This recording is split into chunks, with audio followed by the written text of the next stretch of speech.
rural counterparts. In the midst of so much abundance, the only solution is to cycle through possessions faster, turning everything into trash. It's the act of discard that provides the most telling evidence of urban activity, whether it's a broken potsherd from 2,000 years ago or a fragment of a plastic crate that was shattered this morning. Once you start to look for the concentrated detritus of your own urban life, it's everywhere. In the trash cans that bear the proud logo of the Downtown Business Improvement District, in the dumpster parked outside a building that signals a renovation taking place inside, in the garbage truck that obstructs your commute, in the legions of sanitation workers employed to sweep the streets and subways and haul away the accumulations of discards. Trash has a familiar rhythm and concentration. Holidays bring a hangover of extra full trash bins. Parades and festivals and summer weekends in the park are witnessed through their aftermath of overflowing containers. Whether directly or by proxy, an urban obsession with trash is everywhere, and once you start to look, you won't be able to stop seeing it. Congratulations, you're an archaeologist. Moving your gaze upward or to the side, you might notice that it's not just trash that silently tells a story of urban life. Your own metropolis, even if it's new, has many traces that reveal its history before you moved through its streets. Maybe it's a bolt hole in the sidewalk where a telephone booth used to stand, or an out-of-use railroad track now embedded in the asphalt of a city street. Maybe it's a building that has been updated once or twice, resulting in the pastiche of a Victorian facade with mirrored glass windows, or a modernist concrete structure fronted by flowers and cheerful painted windowsills. And maybe it's a newly cut ditch in the street where you can see the layered pavements of prior years right up to the present. Buildings and streets and parks serve as a living map of variable time, a collection of structures that all exist simultaneously, whether they were constructed a millennium ago, in your grandparents' time, or last week. Your growing archaeological insights serve you well when looking not only at modern cities, but also at the ancient cities that are found by the hundreds on nearly every continent, from famous ones such as Rome to not-so-famous ones with romantic names like Tikal, Tell Brak, and Xi'an.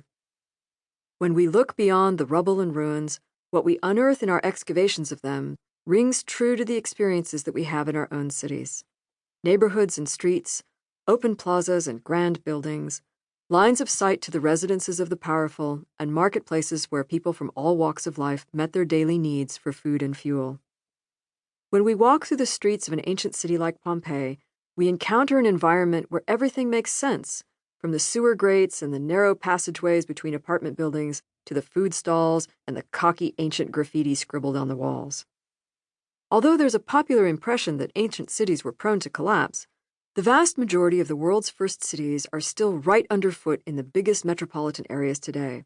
Not only Rome and Xi'an, but also London, Paris, Guangzhou, Mexico City, Tokyo, Baghdad, Cusco, Cairo, Athens, Delhi, Istanbul. The list goes on. And those cities became interconnected with other cities that sprang up alongside them, growing into a global phenomenon that dominates the planet. Today, more than 50% of the world's people live in cities, and that percentage will soon be larger.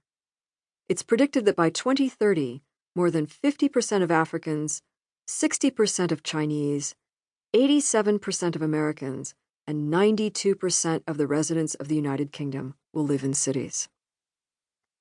In their layouts and constructions, ancient cities look so much like the ones we build for ourselves that it seems they should always have existed. And the growth and success of modern cities also suggests that humans thrive in urban locales.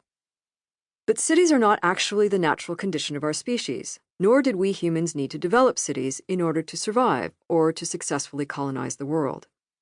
For 1 million years, our ancestors had lived scattered across the landscape, housed in humble huts in everyone knows everyone villages.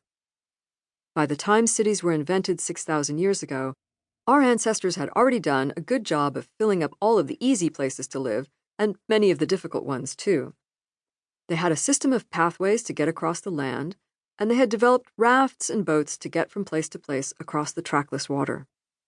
They had moved out of caves and other natural shelters into huts that they built themselves out of stone, bamboo, or brick.